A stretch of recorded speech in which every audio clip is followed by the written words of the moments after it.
Hola a todos, vamos a empezar con la segunda parte del tema de números índices. En el vídeo anterior habíamos visto los índices simples, ahora vamos a pasar a los complejos.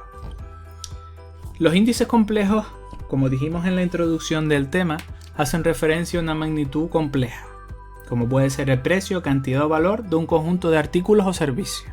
Vimos el ejemplo de el precio de la comida, ¿no? Por tanto, si tenemos un conjunto de n artículos, vamos a suponer los que tenemos enumerados en la tabla que aparece, artículos 1, 2 hasta n, podemos mediante índices simples determinar cuál es el incremento que se produce, por ejemplo en el precio de cada uno de ellos mediante los correspondientes índices simples. Si yo tengo, por ejemplo, que el precio del pan se incrementa un 20% entre 2 años determinados, el precio del agua un 10%, el precio de las manzanas se incrementa un 5%, podría, mediante un promedio, calcular cuál sería el incremento general del precio de la comida, ¿no? Cuál es la variación media. Esa es un poco la idea de los índices complejos. Si logramos promediar o calcular una media de los índices simples, podemos obtener cuál es el comportamiento de la variación general del grupo. Una opción muy sencilla es calcular la media aritmética. Si calculamos la media aritmética de los índices simples, lo que hacemos es ponerle las rayitas encima usando la misma notación de la media. Sabemos que para calcular los índices media aritmética, sumamos los índices, dividimos entre n. ¿Qué ocurre? Nosotros no lo usaremos, pero se los comento para que lo sepan. Si alguno de los índices simples no existe, ya sabemos que no pueden tomar ni 0 ni infinito. Si ese fuese el caso, en lugar del índice media aritmética se recurre al media agregativa, que soluciona esos problemas.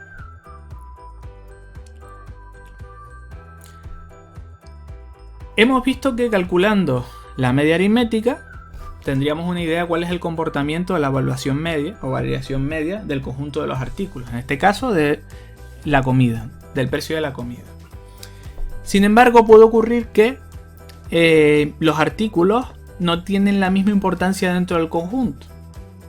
A lo mejor para mí es más importante cuánto varía el precio del pan y el del agua, y menos cuánto varía el precio de los plátanos, por ejemplo. Luego, de esa forma, tenemos que incorporar lo que se conoce como ponderación. La ponderación W sub I es un indicador asociado a cada artículo y que recoja la importancia relativa que tiene dentro del conjunto. A mayor importancia, mayor valor de la ponderación. Menor importancia, menor valor de la ponderación. De esa forma podemos calcular una media aritmética también, pero ponderada, es decir, recogiendo la importancia que tiene cada uno dentro del conjunto. Es decir, si para mí el primero tiene el doble de importancia que el segundo, la ponderación que tiene asociada será el doble, y así sucesivamente. Luego la expresión del índice quedaría de esta forma. En lugar de la suma de los I sub I, hay que multiplicar cada uno de ellos por la importancia que tiene, y luego se divide entre la suma de las ponderaciones.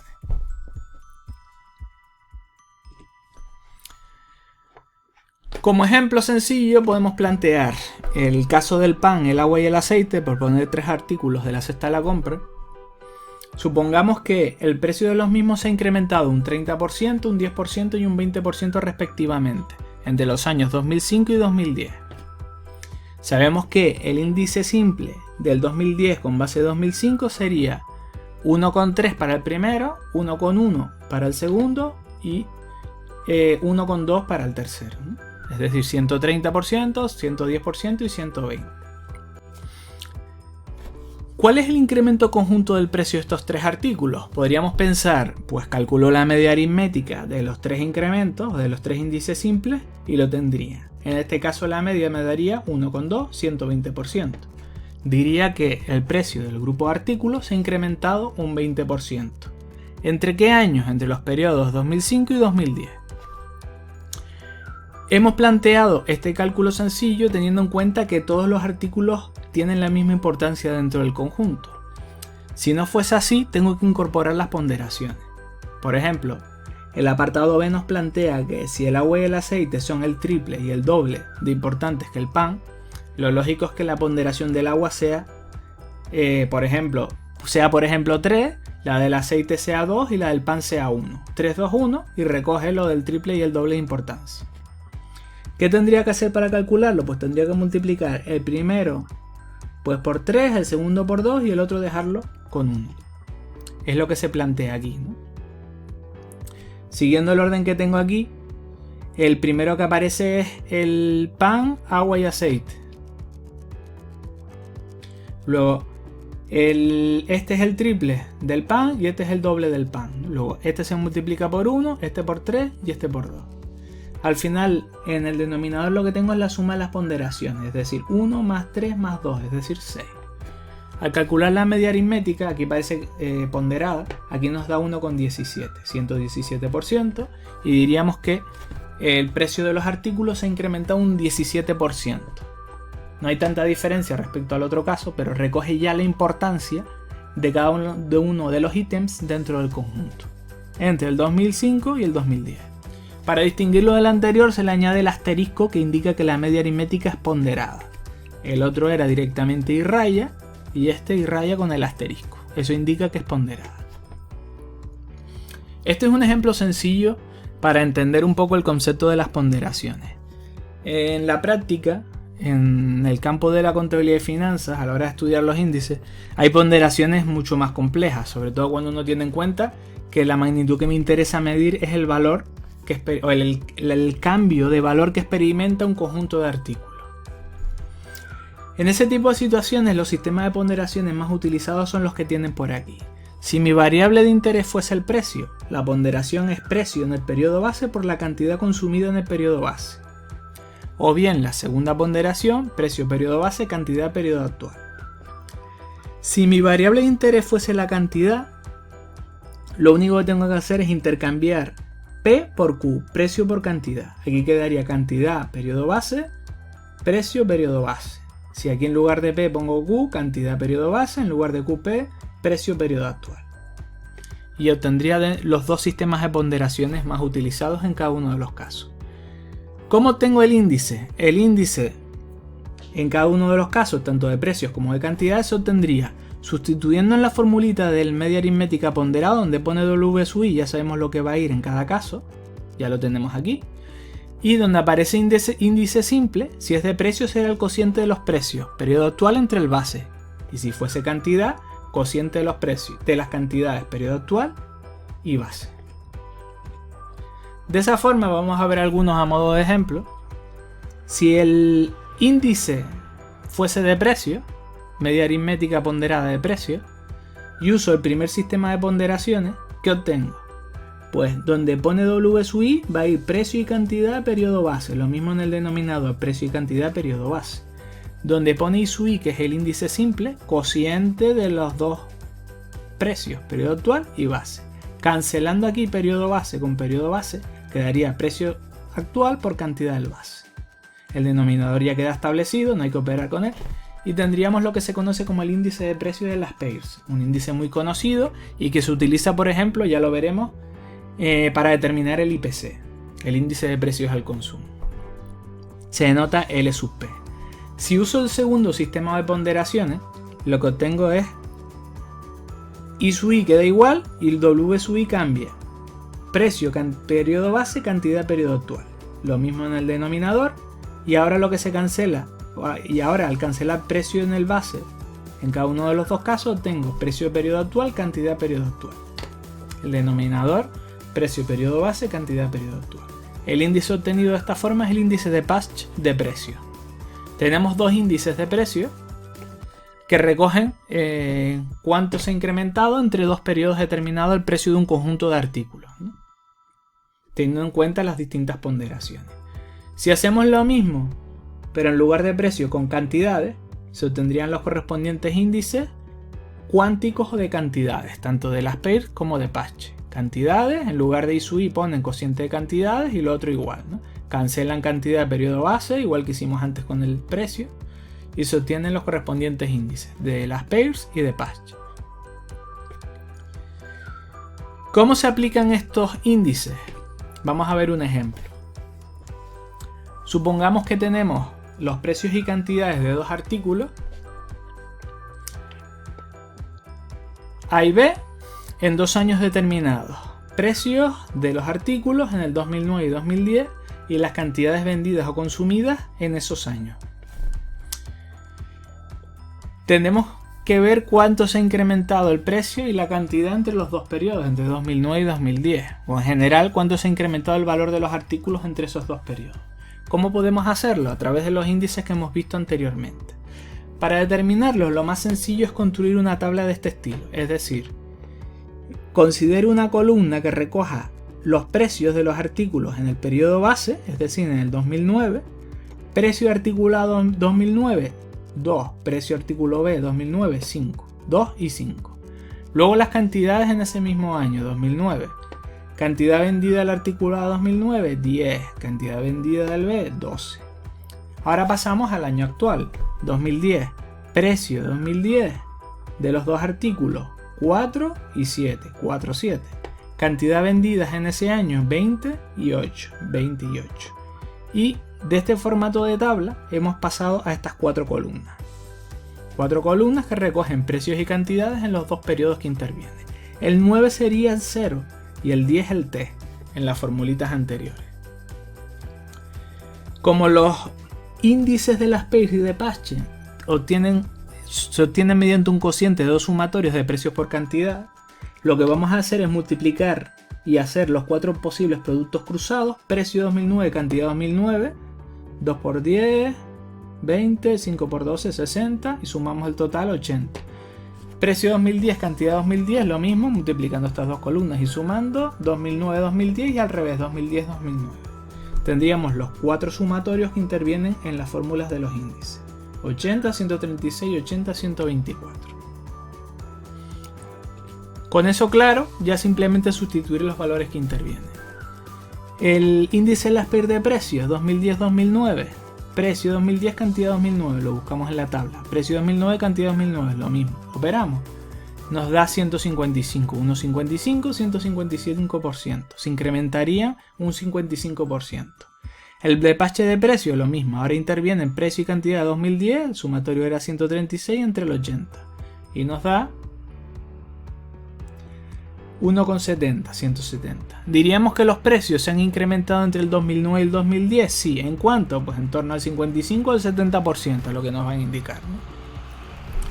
Son valores aproximados, con lo cual en algunos casos estarán más cercanos y en otros algo más alejados, ¿no?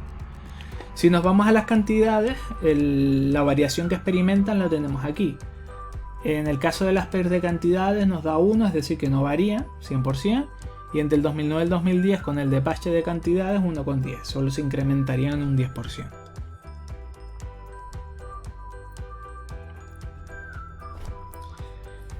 Y por último, vamos a estudiar una de las principales propiedades que tienen los índices, ¿no? Es lo que se conoce como la deflactación. La deflactación es una propiedad que lo que permite es eliminar el efecto del cambio de precios o de pérdida de valor del dinero que se produce con el paso del tiempo. A medida que pasa el tiempo nos da la impresión de que el precio del dinero disminuye, es decir, no compramos lo mismo actualmente con 20 euros que hace 10 años. Para eliminar el efecto que tiene esa subida general de precios con el paso del tiempo, al estudiar las magnitudes, lo que vamos a hacer es intentar aislar y eliminar ese efecto. Generalmente las magnitudes que conocemos, precio de los artículos por ejemplo, se conocen en un periodo determinado. Es decir, sabemos el precio de un artículo en el 2009, en el 2010, 2011, 2012, es lo que se conoce como valor en unidades corrientes, en cada uno de los años considerados. Podemos expresar ese valor, por ejemplo ese precio, en euros de un mismo año para facilitar la comparación de las magnitudes. Al pasarlo a euros de un mismo año base, podemos comparar mejor las unidades y saber en qué año, por ejemplo, fue mayor o menor. Es lo que se llama expresarlo en unidades constantes de un año fijado 0. Luego la deflactación lo que intenta es expresar el valor que tenemos en cada uno de los años en euros o unidades constantes de un mismo año base 0 fijado. La relación es la que tenemos aquí. Valor de x en unidades constantes de 0 se obtiene como el cociente entre el valor en unidades corrientes de t y un deflactor 0t. Generalmente un deflactor no es otra cosa que un índice de precios que conozcamos. Si conocemos el de las PEGs o el de parche de precios porque lo hemos tenido que calcular bien, si no, generalmente el enunciado nos va a dar el valor del IPC, que es el que más se utiliza en estos casos. Tener en cuenta que el año al que queremos pasar las unidades tiene que coincidir con el periodo base del índice que planteo, del deflactor. A modo de ejemplo, si conocemos el valor del precio en euros de un determinado servicio en una serie de años, por ejemplo aquí 1070 euros costaba el servicio del 2007, 1100 euros del 2008, 1160 euros del 2009, 1190 euros del 2010. Y conocemos también el valor del IPC con base 2007 para cada uno de esos años. Para el 2007-2007 lógicamente dará 1, 100. 2008-2007, 103 o 103 y así con los demás. Nos piden expresar el precio del servicio en euros contantes de un mismo año, en este caso del 2007. Como conocemos el IPC con base 2007, vamos a aprovechar esos valores y expresarlos en euros contantes de ese año 2007. De esa forma, una vez hecho el cambio, podemos comparar los valores de la magnitud y saber en qué año nos resultó más caro o más barato.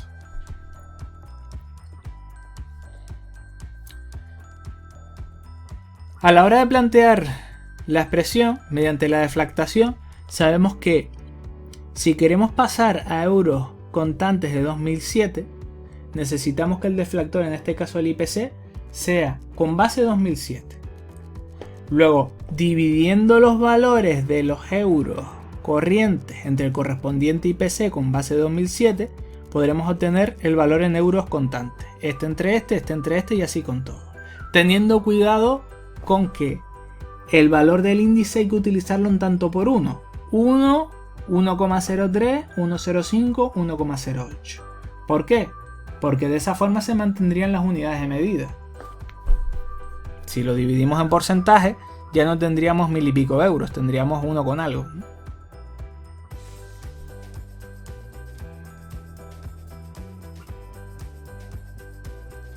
Luego, sabemos que dividiendo el valor correspondiente entre el índice, este entre este, en tanto por uno los índices, se obtiene el valor en euros contantes.